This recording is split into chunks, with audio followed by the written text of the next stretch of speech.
Hello दोस्तों, नमस्कार। ओम नमः शिवाय ज्योतिष में आपका स्वागत है। आज मैं आपको 3 प्रश्नों के उत्तर देने का प्रयास करूंगा, जो कि अधिकतर लोग पूछते हैं। अगर आप पूरा वीडियो देखेंगे तो 3 प्रश्नों के उत्तर। पहला प्रश्न तो ये कि किसी मनुष्य की ज्योतिष अनुसार पूर्ण आयु कितनी है। दूसरा प्रश्न ये, एक साथ जन्मे बच्चों के भाग्य अलग अलग कैसे हो जाते हैं। एक ही समय और तारीख में जन्मे बच्चों के भाग्य अलग अलग कैसे हो जाते हैं। और तीसरा प्रश्न ये कि एक व्यक्ति के जीवन में कितनी बार अल्प आती है। तो पहला प्रश्न तो ये है कि व्यक्ति की आयु, पूर्ण आयु कितनी है ज्योतिष के अनुसार। तो देखो दोस्तों, ज्योतिष के अनुसार प्रत्येक मनुष्य की आयु 120 वर्ष निर्धारित की गई है। जो ग्रहों की आयु है, सभी ग्रहों की मिला के आयु है, वो 120 वर्ष बनती है, और वो ही व्यक्ति की पूर्ण आयु है।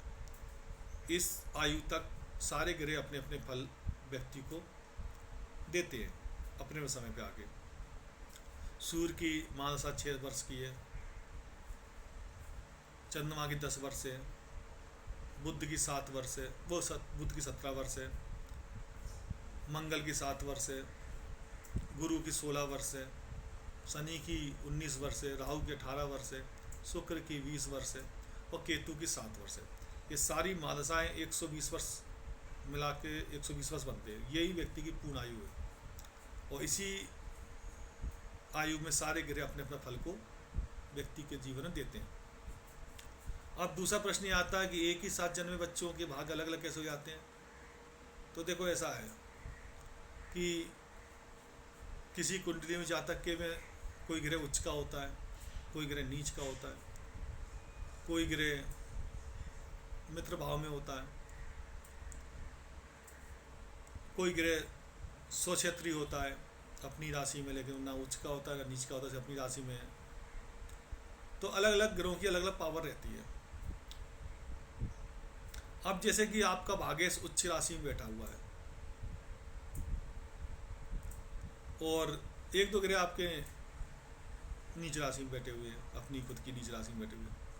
अब भाग्येश आपका आजीवन में आया, और आपने जैसे भाग्येश आपका आया, उच्च का भाग्य से आपके हाथ में सत्ता, पैसा, हर तरह से पावर आई। आपने उस पावर का दुरुपयोग किया। आपने पावर के टाइम पे लोगों को, मनुष्य को मनुष्य नहीं समझा, क्योंकि चूंकि आप ड्राइविंग सीट पे बैठे थे, तो आप जहाँ चाहे वहाँ गाड़ी ले जा सकते हैं। सवारियों क्या, जो आपके जुड़े हुए लोग हैं उनका क्या, या तो वे आपको छोड़ दें आपका साथ, या फिर आपको झेलें।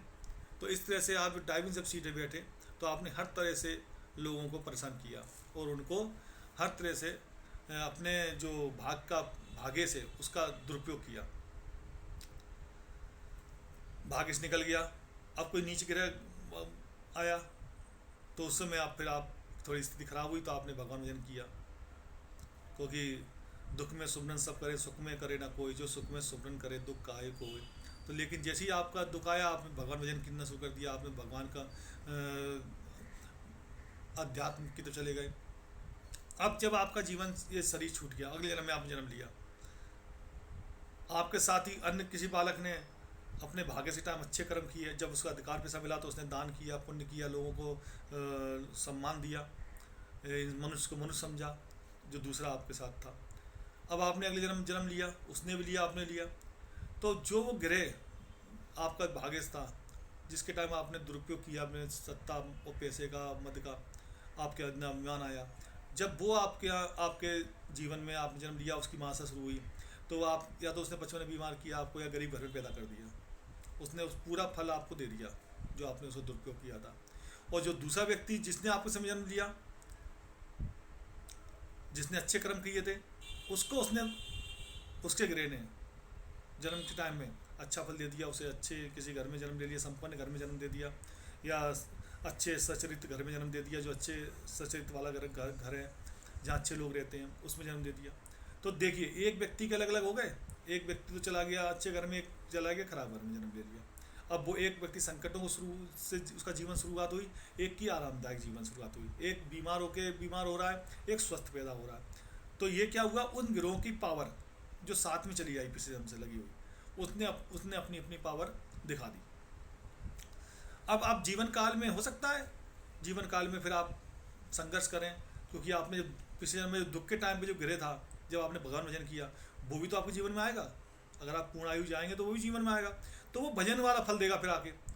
वो आपको फिर वहाँ से उचका सकता है, गरीब से आपको अमीर बना सकता है, आपको अस्वस्थ होता है वो स्वस्थ कर सकता है। और जो व्यक्ति हो सकता है कि दुख के टाइम बिखर गया हो, जो पिछला व्यक्ति साथ वाला था, तो वो उसने दुखों के टाइम पे बुरे कर्म करे, तो वो उसका वो गिरे, उनको ऊपर से नीचे गिरा लेगा।